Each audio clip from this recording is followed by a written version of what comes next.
स्वस्ति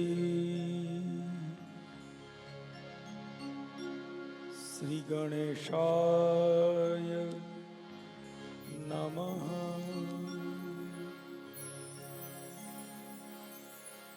श्री सरस्वत्यै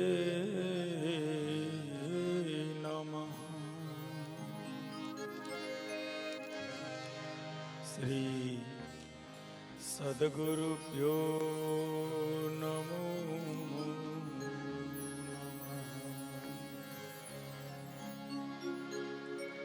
ओम नमो भगवते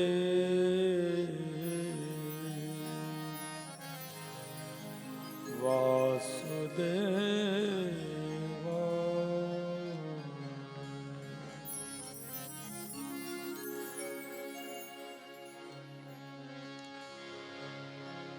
वक्रतुंड महाकाय सूर्यकोटि समप्रभ निर्विघ्नं कुरु मे देव शुभकार्येषु सर्वदा।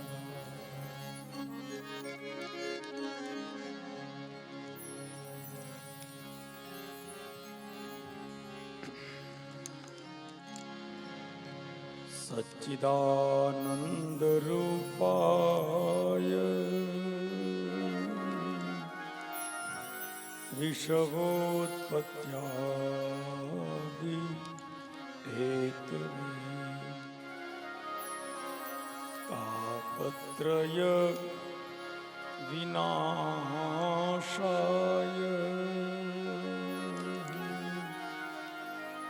श्री कृष्णाय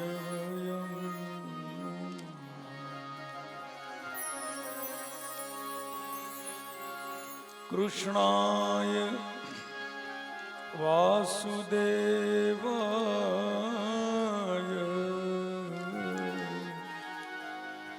देवकी नंदनाय च नंदगोपकुमाराय गोविंदाय नमो नमः। श्रीमद्भागवताख्योऽयं प्रत्यक्षः श्रीकृष्ण एव हि स्वीकृतोऽसि मया नाथ मुक्त्यर्थ्य भवसागरे। मनोरथो मदीयोऽयं सफलः सर्वथा त्वया निर्विघ्नं नैव कर्तव्यो दासोऽहं तव केशव दासोऽहं तव केशव।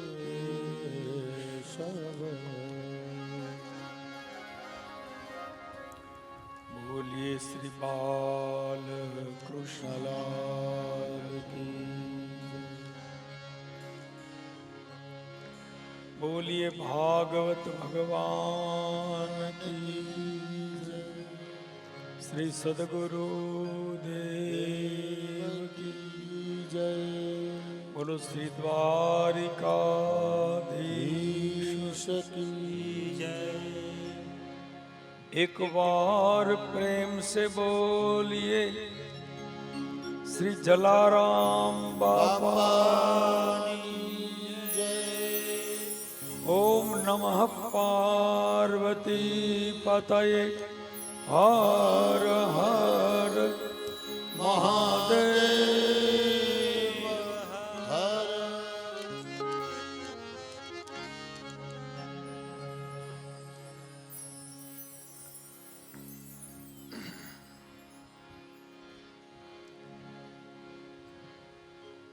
आओ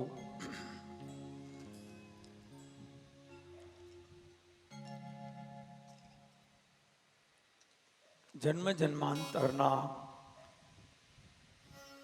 પુણ્ય હોય ત્યારે જે યોગ મળે છે એવો યોગ ભગવાને ઉદાણી પરિવાર અને એમના આપ્તજનો આપ સૌ ભાવિકોને આપ્યો છે.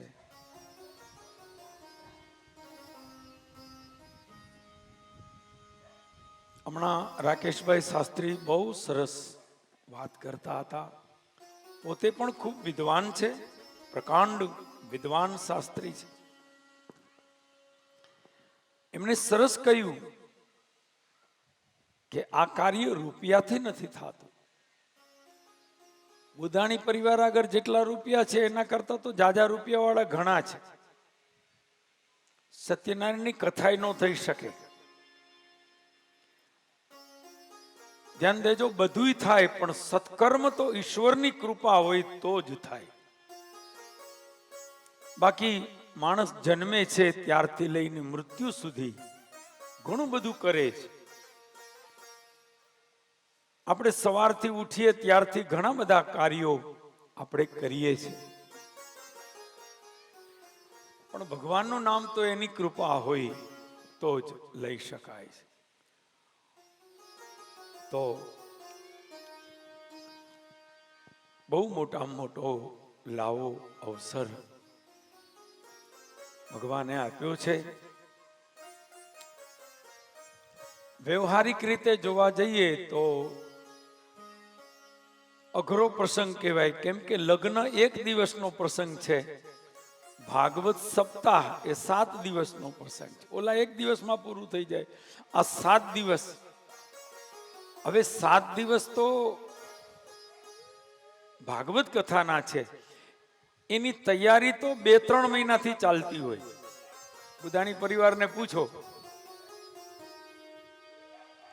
અને પૂરું થઈ ગયા પછી પાછું 15-20 દિવસ સુધી બીજું ચાલતું હોય. તો એટલે વ્યવહારિક રીતે પણ એમ કહેવાય કે અઘરો પ્રસંગ છે, પણ આધ્યાત્મિક રીતે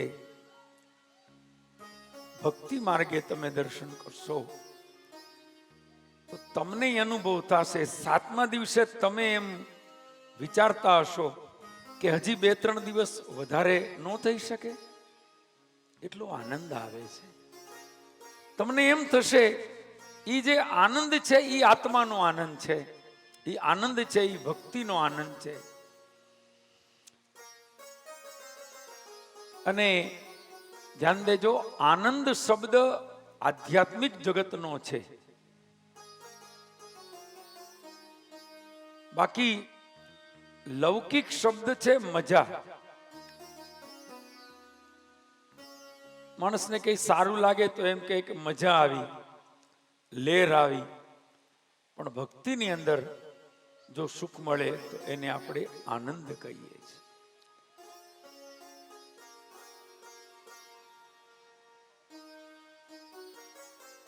એટલે જ મંગલ કાર્યની અંદર આનંદ શબ્દ આપણે આરતી ગાઈએ છીએ ત્યારે બોલીએ છીએ ને, આનંદ મંગલ કરું આરતી હરિગુરુ સંતની સેવા. આનંદ શબ્દ જ લાગે. કૃષ્ણનો જન્મ થાય ત્યારે આપણે શું બોલીએ છીએ? નંદ ઘેર આનંદ ભયો, જય કનૈયા લાલ કી. તો ઈ આનંદ ઈ જ ઈશ્વર, આનંદ ઈ જ ભક્તિનો એક પ્રકાર છે. ભગવાનની કથા સાંભળતા તમને સુખ મળે, તમને લેર આવે તો એને આનંદ કહેવાય. તમે હમણાં આપણે વાતે ગાતે પોથીજીને લઈ આવ્યા નાચતા. ઈ નાચવું, ઈ ગાવું, ઈ કૂદવું, ઈ બધો ભક્તિનો જ પ્રકાર ગણાય, કારણ કે ભગવાનની પોથી યાત્રામાં તમે નાચતા હતા. હવે કોકના લગ્નમાં નાચજો, બેયમાં ફરક છે. લગ્નમાં નાચવું આઠ બેન્ડ વાળો, આજ બગી વાળો હોય, બગીમાં બેહવા વાળા શાસ્ત્રીજીને બદલે વરરાજા હોય, જાજો ફેર ન હોય.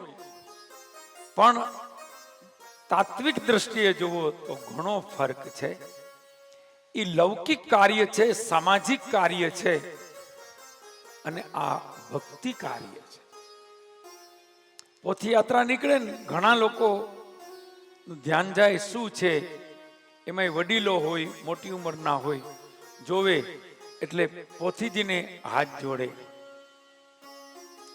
બગીમાં શાસ્ત્રીજી બેઠા છે તો એને પોતે હાથ જોડે, છોકરાઓને પગે લગાડે, સંસ્કાર આપવાનો પ્રયાસ કરે. જો ગમે એવી જાન નીકળી હોય, કોઈ વરરાજાને હાથ જોડે, ભલે ને અંબાણી પરિવારનો દીકરો હોય, એને કોઈ હાથ ન જોડે. બસ આજ બહુ મોટી વાત છે. ઝુકાવે છે એ ભક્તિ છે, ઝુકાવે છે એ ધર્મ છે, ઝુકાવે છે એ સંસ્કાર છે, એ આદર છે આપણા ધર્મ ગ્રંથનો.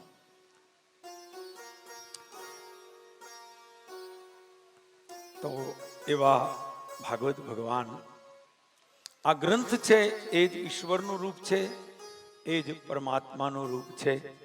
અને આજે બુદાણી પરિવારના નિમંત્રણથી અહીંયા પધાર્યા છે. ધ્યાન દેજો, બરાબર 7 દિવસ સુધી કથા નિયમથી ચાલશે. 2-2.5 કલાક સવારે 10 થી 12:30, બપોરે 4 થી 7 આપણો કથાનો સમય છે. આ સમય અનુસાર કથાનું પારાયણ થશે. અને પારાયણ કહેવાય. પારાયણ એટલે નિયમ પ્રમાણે એનું વાંચન. પણ પારાયણ આપને પરાયણ બનાવે છે. પરાયણ અને પરાયણમાં થોડો ફરક છે, એક કાનાનો. જે માણસ એના મય બની જાય એ પરાયણ થઈ ગયો. તો એવો સુંદર યોગ હે. હા, રાકેશભાઈ કે આમાં એક કાનો જ છે, એ કાનામાં ફેર છે. કોઈ અક્ષરની બાજુમાં લાગે એ કાનો, અને આમાં છે એ કાનો, પણ એ કાનો તો અલગ છે ને અદ્ભુત છે, અલૌકિક છે. આ ઈ કાનાની જ બધી લહેર છે ને કૃપા છે. તો બાકી તો એવું છે, માને એના માટે છે, જે નથી માનતા એને માટે એને એવું લાગે કે આ શું બધા મંડાણા છે. એટલે દ્રષ્ટિ છે, માને એના માટે છે. તો દરેક વસ્તુ એવી છે, માનો તો છે, ન માનો તો નથી. તમારા માતા પિતાને તમે માનો આદરથી તો છે. ઘણા એમ કે એમાં એને માનવાનું શું હોય, પગે લાગવાનું શું હોય, છે તો છે, એમાં બીજું કઈ વિશેષ કરવાની કઈ જરૂર જ ક્યાં છે. બીજી ભૌતિક દ્રષ્ટિથી એ જુએ છે, એની બુદ્ધિ છે, એનો વિચાર છે, ભૌતિક રીતે વિચારે છે. પણ એ દ્રષ્ટિ ભાગવતે આપી કે ભૌતિકને છોડીને આધ્યાત્મિક દ્રષ્ટિ આવશે તો કલ્યાણ થશે. જોજો, ભૌતિકમાંથી આધ્યાત્મિક દ્રષ્ટિ આવશે તો કલ્યાણ થશે, તો ભાવ આવશે, ભક્તિ આવશે તો બેડો પાર થશે. બાકી તો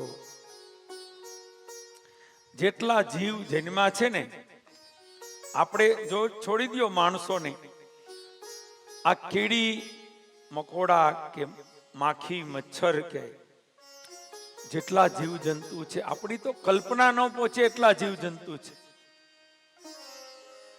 તમે એમનો સમજતા કે બધા દુખી છે, એમનો સમજતા કે બધાને ખાવા પીવાનું નથી મળતું, એમનો માનતા કે એ બધા દૈહિક સુખ નથી ભોગવતા.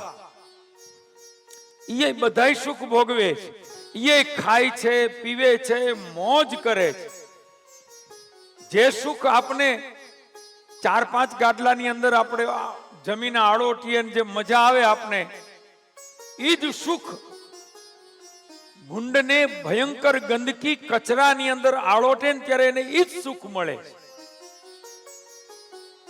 આપને એમ લાગે છે કે જો તો આ ગંદકીમાં આળોટે છે, પણ એને પૂછો, એને તમે ગમે એટલું ત્યાંથી કાઢશો તો એ ત્યાંથી જાશે નહીં. તમે એને મારીને કાઢશો તો થોડીક વાર વયું જશે, જોશે કે ઓલા નીકળી ગયા, એટલે પછી ધીરેથી પાછું આવીને એ ગંદકીમાં એટલું મોજથી સૂઈ જાય. ઈ ટાણેનું મોઢું જોજો. એ જ સુખ છે જે આપણે ઓલા 50,000 ના પલંગમાં હુતા હુતા મેળવીએ છીએ. એ જ સુખ ઈ ભોગવે છે. ફર્ક છે. આપને એમ લાગે છે કે આમ છે, પણ એને તો બહુ લહેર છે. આપને એમ થાય ને કે ઈ જો જલ્દી ગુજરી જાય તો એનો આ જીવ આમાંથી છૂટી જાય ને કોઈ ખારું શરીર મળે, એને મારવા જાજો. ઈ જીવ બચાવવા માટે કેટલી કોશિશ કરશે. એને જીવવું છે, એને એમાં સુખ છે. એને છોડીને ક્યાંય જવું નથી, એમાંથી ક્યાંય જવું નથી. એમ આપણે ઘણા જીવો એવા છે કે ક્યાંય આમાંથી જવું જ નથી. સંતો, મહાપુરુષો, દેવતાઓ આવીને સમજાવે, બોધ આપે, જ્ઞાન આપે. એ કે અમને આમાં મજા છે. એ છૈયા છોકરાને, ઘરવાળાને, ઘર ને ગાડી ને બંગલા, આમાં તો જલસો. આમાં અમારે ક્યાંય વૈકુંઠે જોતું નથી. તમે ઉપડો અહીંથી. દ્રષ્ટિ છે એ એની રીતે, એને તમે જરાય મૂકવું ગમતું નથી. જરાય એટલે જરાય નહીં. તમે ઝઘડો કરવા તૈયાર થઈ જાય. ઈ માયાનો પ્રભાવ છે. ઈ પ્રભાવમાંથી કોઈક વિરલા સંત જાગે, અને ઈ જાગે તો એનું તો કલ્યાણ થઈ જાય, પછી બીજાને જગાડવાનો પ્રયાસ કરે. ત્યારે આવી ઘટના ઘટતી હોય છે. તો ધ્યાન દેજો. દુનિયા તો ઈશ્વરે બનાવી છે, પણ એની અંદર ભગવાનની માયા એવી બધી પ્રભાવશાળી છે કે ઈ માયાની વચ્ચેથી આપણે આ કથા સાંભળવી, એમાં એકાગ્ર થાવું, એમાં ધ્યાન દેવું, ચિત્તને એની અંદર પરોવવું, એના પરાયણ થવું, એ બહુ અઘરું છે. ઈશ્વર કૃપા હોય તો થઈ શકે છે. એટલે માનજો કે તમે બહુ અઘરું કામ કરવા બેઠા છો. જેટલું દેખાય છે એટલું સહેલું નથી. ઓમ સહેલું છે, ઓમ સહેલું છે. મહેનત બધી બોદાણી પરિવાર કરે.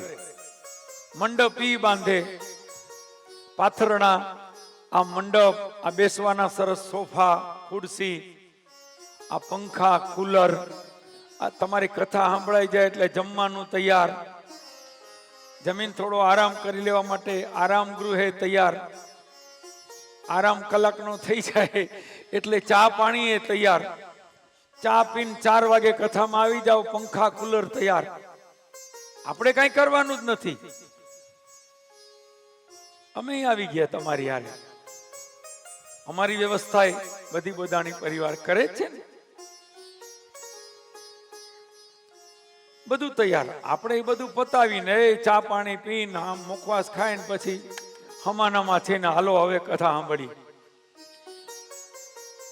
પણ એની આ ભગવાનની આ માયામાંથી, એ ભૌતિકતામાંથી ઉપર ઉઠી અને આપણે આત્મકલ્યાણ તરફ જવાનું છે. ભોજન શરીરને સુખ આપશે, પણ ભજન આત્માને સુખ આપશે. ભોજન તમે જમો છો તો તમારા શરીરને સુખ મળશે. તમે કોઈ ગરીબને જમાડશો ને એ તમને દુઆ આપશે ને તો તમારું શરીર તો રાજી નહીં થાય, પણ અંદર બેઠેલો આત્મા બહુ રાજી થશે. તમારું ચિત્ત બહુ રાજી થશે, અંદર બેઠેલો કાનો બહુ રાજી થશે. હા, ઈ આધ્યાત્મિક છે, ઈ પુણ્ય છે. તમે ચંપલ પહેરો છો અને ગરમીમાં જાઓ છો તો ચંપલથી આપણા પગનું રક્ષણ થાય, શરીરને ગમે. પણ ક્યારેક કોઈ ગરીબ ઉઘાડા પગે જતો હોય ને એને તમારા ચંપલ દઈ દો, બુદ્ધિ ના પાડશે કે આવું ન કરાય, આવડા મોંઘા ચંપલ આને દેવાય. એટલે પેલા તો એમ કહે કે ઓલા જૂના પડ્યા છે એ દઈ દો. આ બુદ્ધિ આવું કરે છે. પણ તમે જો કોઈ પણ રીતે દીધા અને એ રાજી થશે તો એ જોઈને તમારો અંદર રાજી કોણ થશે? બુદ્ધિ રાજી નહીં થાય, અંદર આત્મા રાજી થશે. અને આત્મા ઈ કોણ છે? આત્મા ઈ જ કનૈયો, આત્મા ઈ જ કૃષ્ણ, આત્મા એ જ ભગવાન. અને ધ્યાન દેજો, આપણી અંદર જે આ બધું તેજ છે ને, જે બધું ખરેખર કરંટ તો અંદર છે, જેને આપણે જીવ કહીએ, જેને આપણે આત્મા કહીએ, જેને આપણે પ્રાણ કહીએ, એની આ બધી કરામત છે ભાઈ.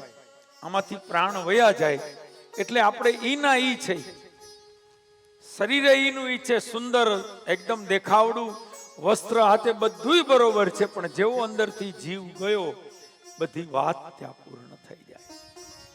આ જીવ એ જ ઈશ્વર છે, આ જીવ એ જ નારાયણ છે, આ જીવ એ જ ભગવાન છે. ભોલાત્માને ઓળખા વિના રે. જય હો. કેવી સરસ વાત એક સંતે કરી કે તમે ભલે દુનિયા આખીને ઓળખી, પણ અંદર બેઠેલો જે માયલો, જેને પ્રાણ કહીએ, આત્મા કહીએ, જ્યાં સુધી એની ઓળખાણ નથી થઈ ત્યાં સુધી બધું નકામું છે. એના સંદર્ભમાં કેવા સુંદર શબ્દો કયા. આત્માને ઓળખ્યા વિના રે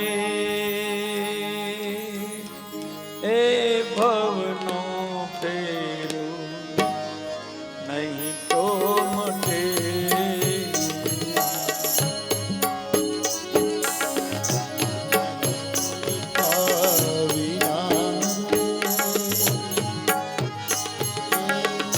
ભવનો ફેરો નહીં તો મટે.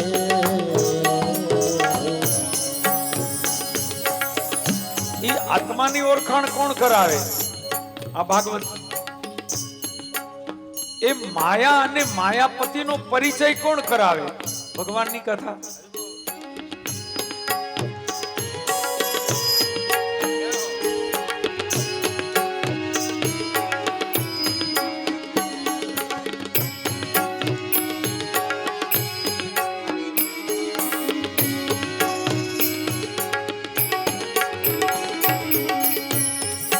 પછી દાખલો આપ્યો. ભાગવત અને રામાયણની અઘરી વાતોને સંતોએ સંતવાણીમાં સાવ સીધી સાદી ને આપણી ગુજરાતી ભાષામાં સમજાવવા માટે. ભાઈ એ તો એવું છે કે આમાં સંસ્કૃત જ છે બધું. ભાગવત છે ને આખું સંસ્કૃતમાં છે. હું હમણાં સંસ્કૃતમાં વર્ણન કરું, બધું સંસ્કૃતમાં જો બોલું તો તમે કહેશો કે શાસ્ત્રીજી આમાં કઈ અમને સમજાતું નથી. કદાચ એમ કહેશો કે શાસ્ત્રીજી વિદ્વાન બહુ છે, પણ તમને સમજાય નહીં તો વિદ્વાન શું કામના? 2 કલાક સુધી સંસ્કૃતમાં જીકે રાખે, જો તમને સમજાવી ન શકે, અઘરી વાતને સરળ બનાવે, એ જ સાચો વક્તા છે, એ જ સાચો કથાકાર છે. આમાં તો સંસ્કૃત છે, પણ એ જ વાતને સરળ આપણે સાંભળવી ગમે, સમજવી ગમે, એની જ લહેર છે.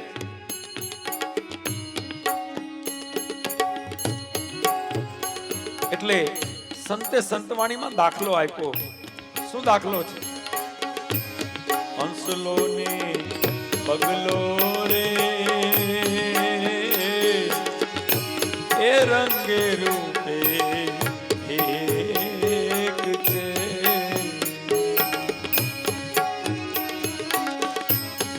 આ હંસલો અને પગલો રે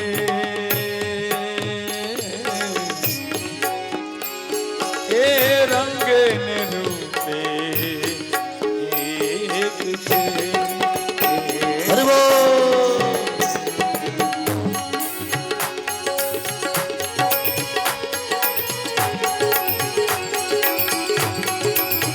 એની ઓળખાણ કેમ થાય? ઈ તો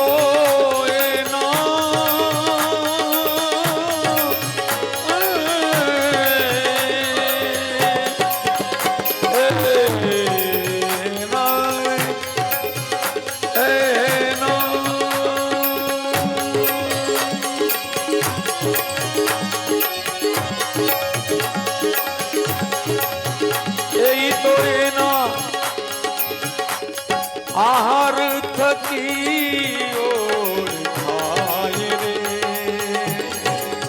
ઈ તો એનો ભોજન સખી ઓળખાય રે ઓ રામ. આત્માને ઓળખાય રે એ લખ 84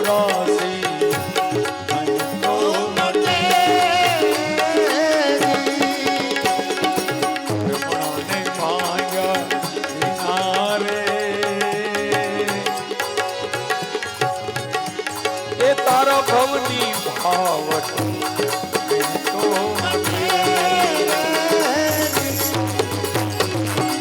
એ ભવની ભવની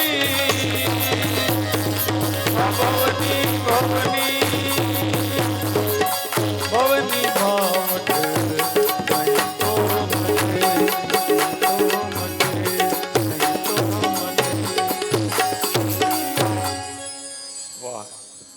આપણી અસલ સંતવાણી છે, જૂની.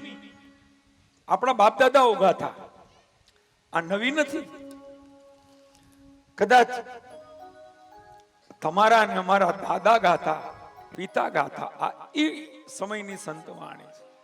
કેવા સરસ સરસ દ્રષ્ટાંત આપ્યા કે હંસલો ને બગલો બે લાગે ભલે સરખા, પણ ફરક છે. હંસલો તો સંતનું પ્રતીક છે, હંસ તો સંતનું પ્રતીક છે, અને બગલો તો છેતરપિંડીનું પ્રતીક છે. બગલો છેતરામણો છે. એટલે આપણે નથી, કોઈ ખોટો માણસ હોય તો આપણે કહીએ ને કે આ તો બગભગત છે, બગલાને છેતરનારની ઉપમા આપી છે. આ ભેદ આપણી કથા સમજાવે, આ ભેદ આપણે ભગવાનના ચરિત્રો સમજાવે. આગળ દાખલો આપ્યો, કોયલ અને કાગરે રંગે રૂપે એક છે.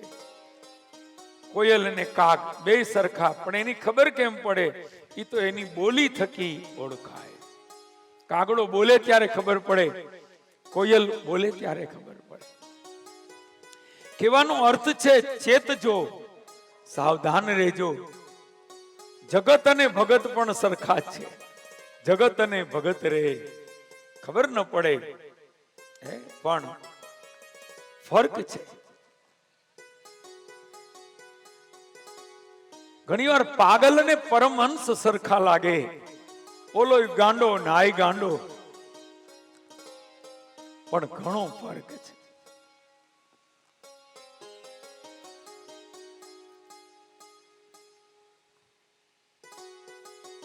મારો કહેવાનો અર્થ, ભગવાનની કથા એ તો ભીતરના દ્વાર ખોલે છે. ધર્મ અધર્મ, પાપ પુણ્ય, સત્ય અસત્યનો પરિચય આપે છે, અને આત્મકલ્યાણ ના માર્ગે લઈ જાય છે. ભાગવત તો એમ કહે છે, કદાચ ઘણાને બધું નવું લાગે, પણ ભાગવત તો એમ કહે છે કે મનુષ્યનો જન્મ માત્ર ને માત્ર ભવસાગર તરવા માટે જ છે. માણસનું શરીર ભગવાને ભવસાગર તરવા માટે જ આપ્યું છે. આવું કદાચ કોઈને કહી તો કે હું વાત કરો છો, ભવસાગર તરવો પછી અમારે આ ખર્ચા કેમ કાઢવા? અહીં બીજું આમાંથી નવરા થાય તઈ આમાં રોગો ભવસાગર, પેલા સંસાર સાગર નું તો કરો. આ અમારે ઈ જ એનો પ્રભાવ છે, ઈ જ એની ભગવાનની માયા છે. એમાંથી નીકળવું ભલભલા. સંતવાણીમાં કહ્યું ને કે પારાસર ઋષિ જેવા ભાગી ગયા, એને પાછળથી પકડેલ. આ તો ભાઈ જુગબંધનની જેલ, એને તોડવી મુશ્કેલ. આ બહુ અઘરું છે. ભગવાનની માયા બહુ અઘરી છે. જાણવા છતાંય નથી મુકાતું, સમજવા છતાંય નથી મુકાતું.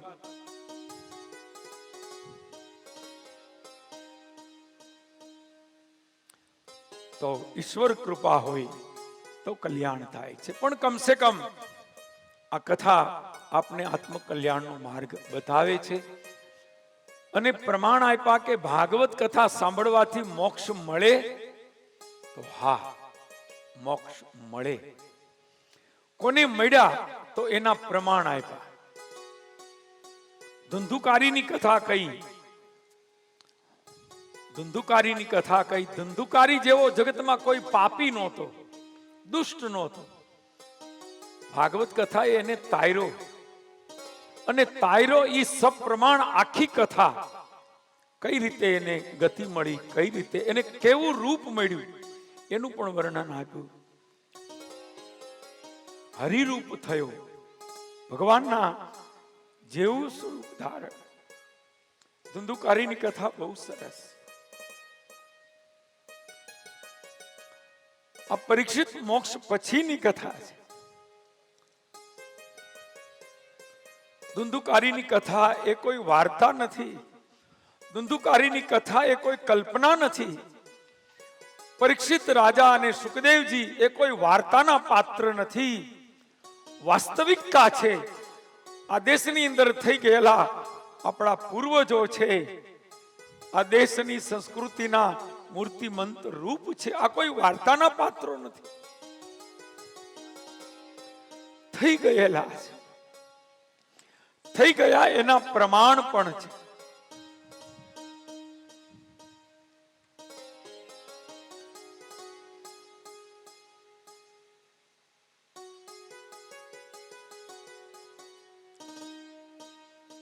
તો ભાગવતની દરેક કથા સત્ય છે, પ્રમાણભૂત છે. આની સાબિતી પણ છે, પ્રમાણ પણ છે, અને આત્મકલ્યાણનો માર્ગ સુંદર બતાવે છે. માણસ શરીર આત્મકલ્યાણ માટે છે. માણસ કમસે કમ રોજ કંઈ ન કરી શકે તો કંઈ નહીં, પણ કમસે કમ 7 દિવસ આપણે કાયમ સાધુ થવું હોય તો થઈ ન શકી, પણ 7 દિવસ પૂરતા થવું હોય તો થઈ શકી. 8મે દિવસે પાછા આપણે આપણું નિત્ય કામ આપણે કરી શકીશું, પણ 7 દિવસ પૂરતા આપણે કમસે કમ ભગવદમય, ભક્તિમય, એમાંય છોડવાનું કઈ નથી. એમાં બસ એક વધારવાનું છે. જોજો 7 દિવસ તમે કથા સાંભળશો તો એમાં તમારે છોડવાનું કઈ નથી, કાંઈ છોડવાનું નથી. રેગ્યુલર સુવાનું, રેગ્યુલર ખાવા પીવા, ઉલટાનું જમાવટ છે. ખાવા પીવામાં તો હાથે હાથની જમાવટ છે. સપ્તાહમાં જમાવટ જ હોય. ઘરે નહીં ખાતા હોય એ જમાવટ છે. હવે આમાં આમ જોવો તો કઈ તકલીફ છે જ નહીં. બધું સરસ રેગ્યુલર. માત્ર આપણે જે જગતના કાર્ય કરીએ છીએ એ કાર્યમાં થોડો ફરક છે કે અહીંયા આપણે સવારે 2.5 કલાક અને બપોરે 3 કલાક ભગવાનની કથા સાંભળવાની છે. એટલે છોડવાનું કઈ નથી, ઉમેરવાનું છે, લેવાનું છે. લેવાનું શું છે? ભગવાનની કથા સાંભળવાની છે. અચ્છા, એની પાછી વિશેષતા એ છે કે તમે ઉમેરો તો એનું કઈ તમને વજન નહીં લાગે. તમારું વજન વધતું જાય. 7મે દિવસે ઓહો બહુ વજન આવી ગયું, 7 દિવસની કથામાં વજન નહીં લાગે. કેમ કે સૌથી વિશેષ વાત એ છે કે જ્ઞાનનું વજન નથી, નોલેજનું વજન ન હોય. કોઈ માણસ ગમે એટલું ભણે, બહુ જાજુ ભણ્યો હોય તો કઈ એવું ન હોય કે આમ નીચો વળી ગયો હોય, કાં તો બહુ ભણ્યો છે, ભણીને આમ અહીં માથામાં વજન થઈ ગયું છે. નોલેજનું વજન ન હોય, ઉલટાનો માણસ હળવો થઈ જાય. જાજુ નોલેજ મળે, ઉલટાનો માણસ હળવો થઈ જાય. સમજણ અને જ્ઞાન બહુ મોટી વસ્તુ છે જે ભાગવતજીની કથા આપે છે. તો ધ્યાન દેજો. પરમાત્માએ યોગ આપ્યો છે. આ યોગ છે 7 દિવસનો. ખૂબ લાભ લેજો.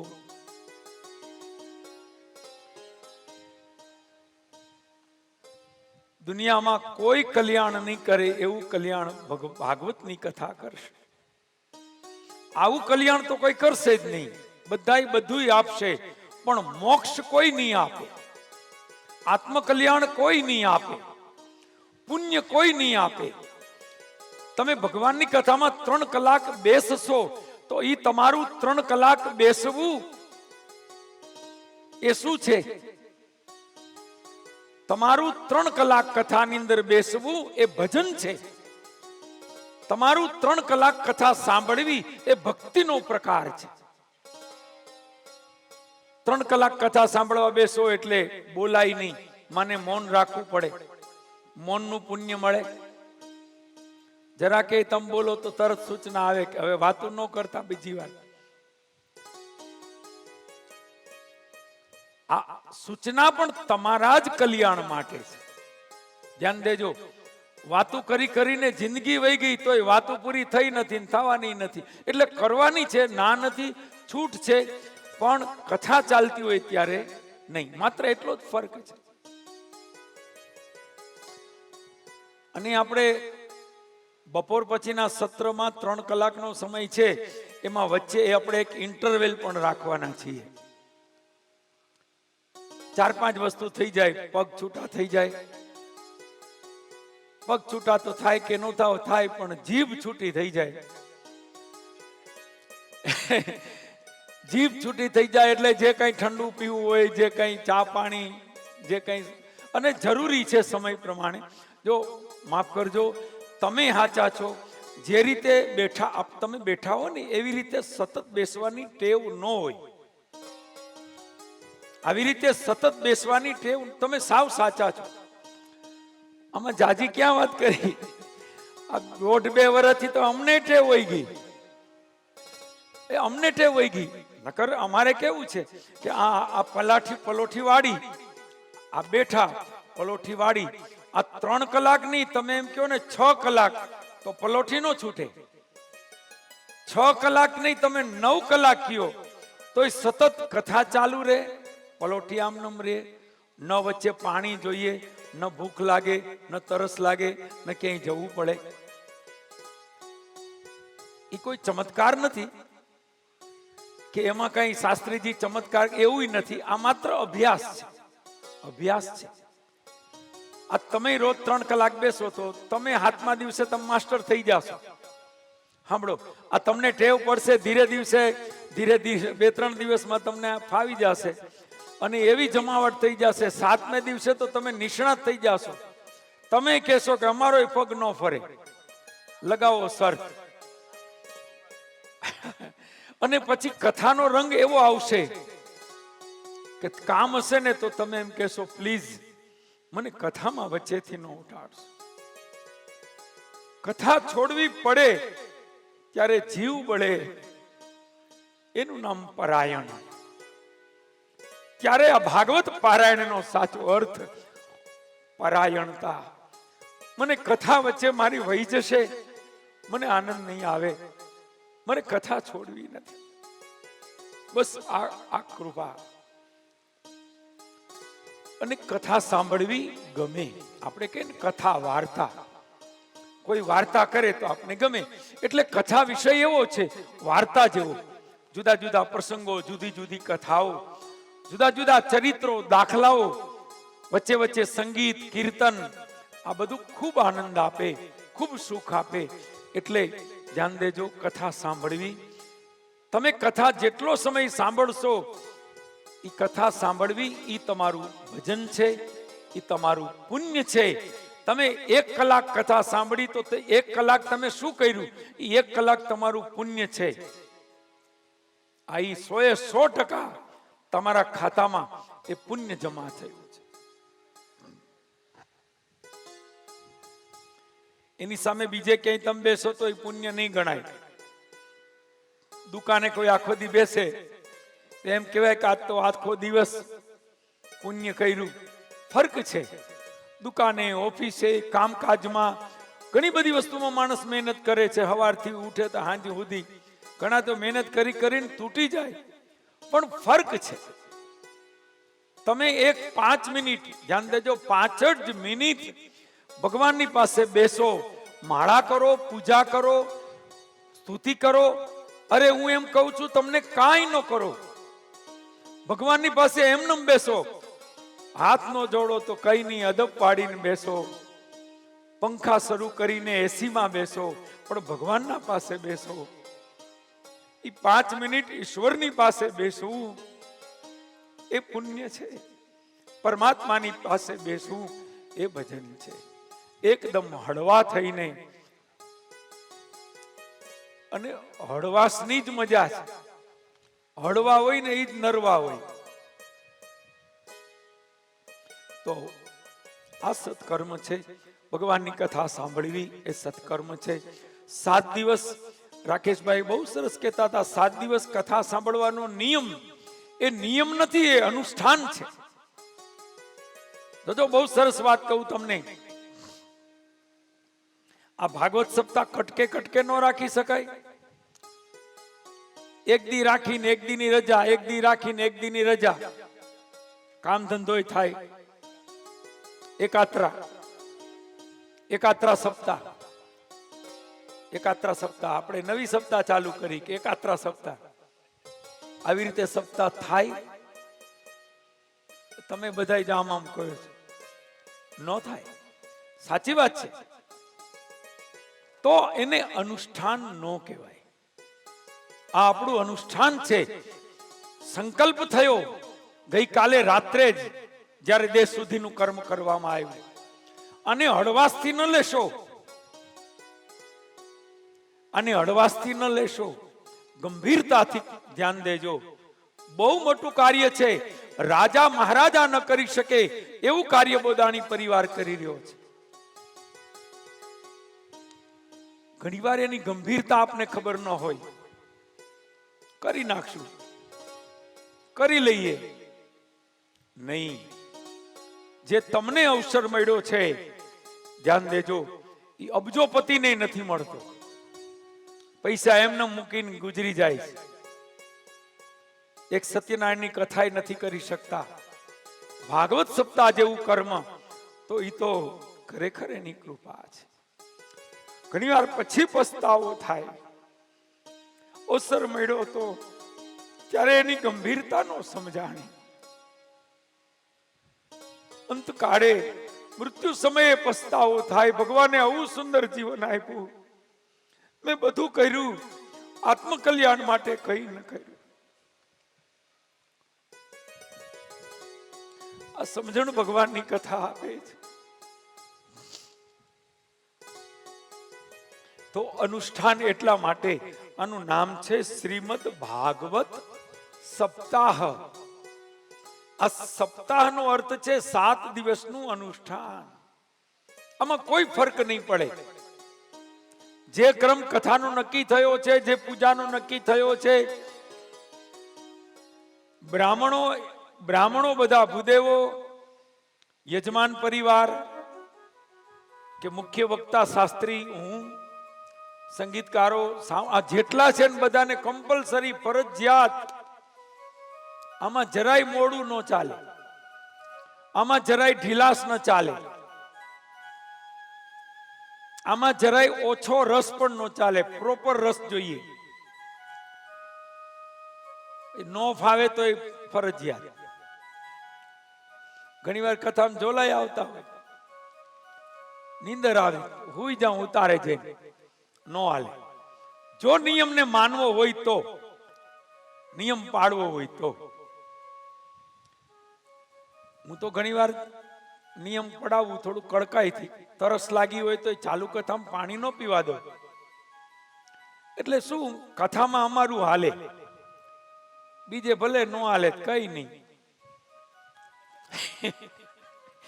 ઘરમાં નો હાલે ભાઈ, તો એવું છે. ત્યાં કથા નથી ને, ત્યાં કથા નથી. ધ્યાન દેજો, ત્યાં ઘર છે.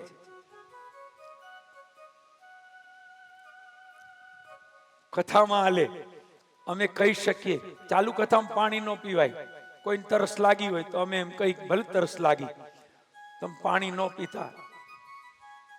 એને દુઃખ થાય કે શાસ્ત્રીજી જરાક વધારે કડક છે, પાણી પીવા દેતા હોય તેને શું વાંધો.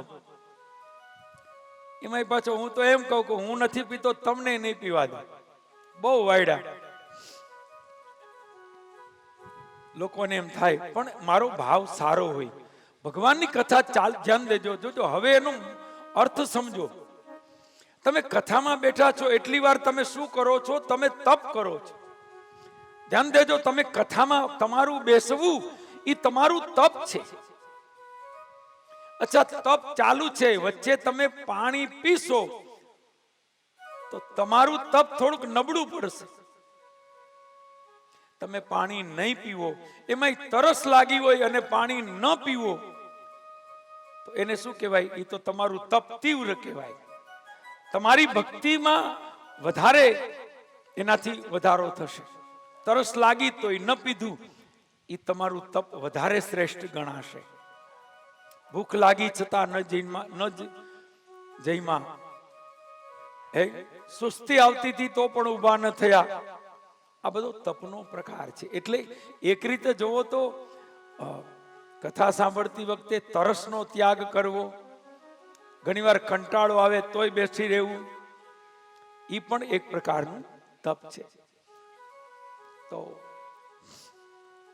અમારો ભાવ સારો હોય, ઘણીવાર વક્તા એમ કહેતા હોય તો એનો કોઈ નિજી સ્વાર્થ ન હોય કે આમાં અમારું હલાવવું, એવો ભાવ ન હોય. અમારું હલાવવાનો કોઈ ભાવ, વક્તા તો માત્ર માધ્યમ છે ભાઈ. હું કઈ નથી, કોઈ પણ વક્તા કઈ નથી. વક્તા કઈ નથી. વક્તા તો માત્ર શાસ્ત્રની વાત જે છે એ તમારા પાસે પહોંચાડે છે. આમાં જે લખ્યું છે એ બધું હું તમારી પાસે પહોંચાડું છું. હું તો માત્ર માધ્યમ છું.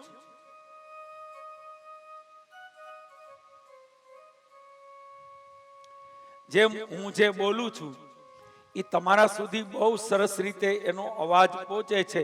અવાજ પહોંચે છે તો તમને સાંભળવાનો આનંદ આવે છે અને તમને બધું સ્પષ્ટ સમજાય છે. એનું કારણ સાઉન્ડ. આ સાઉન્ડ છે તો તમને બરોબર તમે એને સાંભળી માણી શકો. આ માઇક છે તો હું બરાબર બોલી શકું. હવે નવા જમાનાના માઇક આવી ગયા, આડા નળે નહીં. વક્તાએ કઈ એની માહે આમ અટવાયેલા રહીએ એવું કઈ કરવું નહીં. સારી સગવડતા છે પણ મૂળ હેતુ તો માત્ર મારી વાત તમારા સુધી પહોંચાડવા. એમ વક્તા પણ માઇક જેવો જ છે. જે આમાં ભાગવતમાં જે કહ્યું છે, શાસ્ત્રો પુરાણોમાં જે કહ્યું છે, મહાપુરુષો જે કહી ગયા એ સમાજ સુધી, શ્રોતા સુધી, ભાવિકો સુધી પહોંચાડે. આ એનું ઈ જ કામ છે. પછી પોતાની અંદર જો સાધના, ઉપાસના કે જે કઈ જપ તપ વ્રત ઉપાસના હોય ને પોતે સાધના કરે, પોતે જો તપસ્વી હોય તો એનું લેવલ વધે તો એ પછી આ વાત અલગ છે. બાકી એમાંનું કઈ ન કરે તો એમાં બીજો કોઈ ફરક પડતો નથી.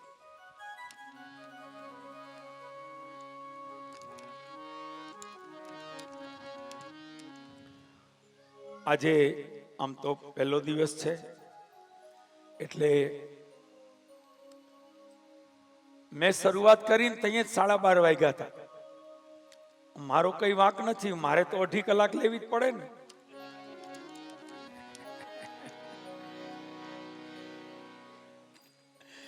ઓલા બધા હામાં જોવા મીઠા 2.5 કલાક લે પછી આમાં વચ્ચે જમવાનું કઈ આવે?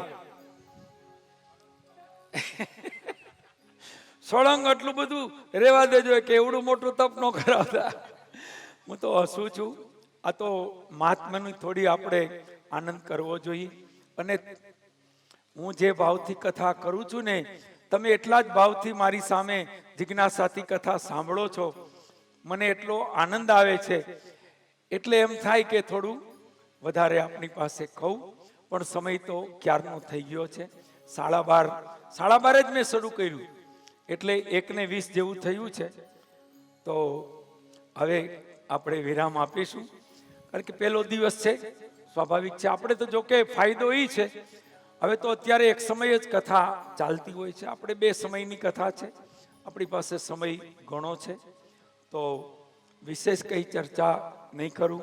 આગળની કથા બપોરે 4 વાગે 4 સવા 4 આજ પહેલો દિવસ છે ને, કદાચ 4:15 થઈ જાય તો વાંધો નહીં, આજ પહેલો દિવસ છે. હા, મેં હવા હાથ કરશું, હાડા હાથે થાય, હાજે ક્યાં ઉતાવળ છે આપણે. પણ સમયસાર આપણે કથા ચલાવીશું. આમાં શું છે, બીજા ઘણા બધા આગળ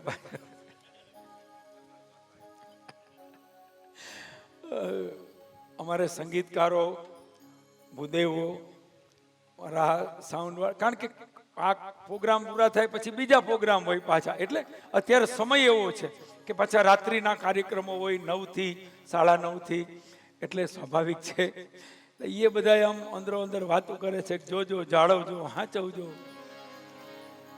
મારે કથા સિવાય એકેય પ્રોગ્રામ નથી, હું હલું એમ નથી રાતે 10 વાગ્યા સુધી.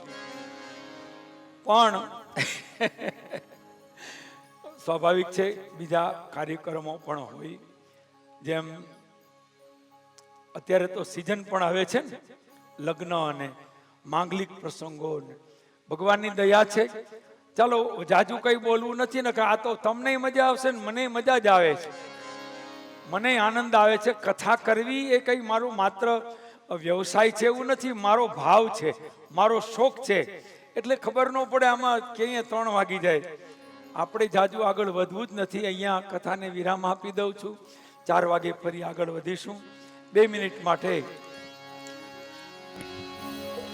ભજો રે મન ગોવિંદા, ભજો રે મન ગોપાલા, ભજો રે મન ગોવિંદા, ભજો રે મન ગોપાલા, ભજો રે મન ગોવિંદા, ભજો રે મન ગોપાલા, ભજો રે મન ગોવિંદા, ભજો રે મન ગોપાલા, ભજો રે મન ગોવિંદા, ભજો રે મન ગોપાલા, ભજો રે મન ગોવિંદા, ભજો રે મન ગોપાલા.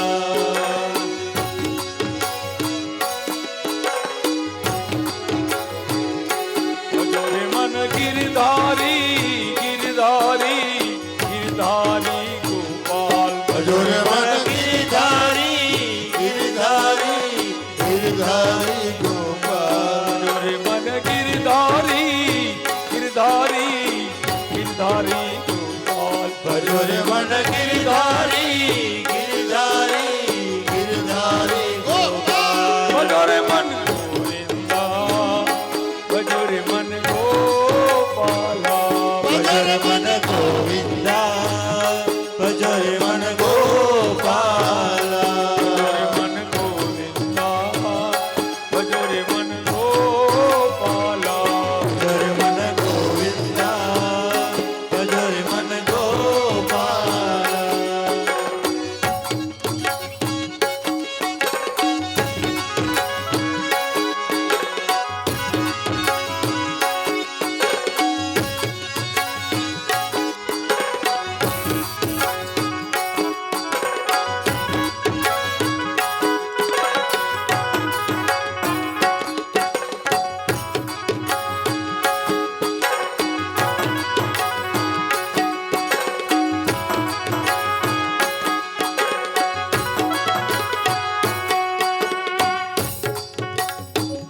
આ ગીતમાં ટીટોળાનો તાલ છે,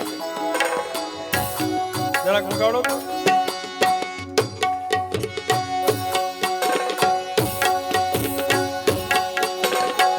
બેનો કે આ જાય લ્યો. ભજો રે મન ગોવિંદા, ભજો રે મન ગોપાલા, ભજો રે મન ગોવિંદા, ભજો રે મન ગોપાલા, ભજો રે મન ગોવિંદા, ભજો રે મન ગોપાલા,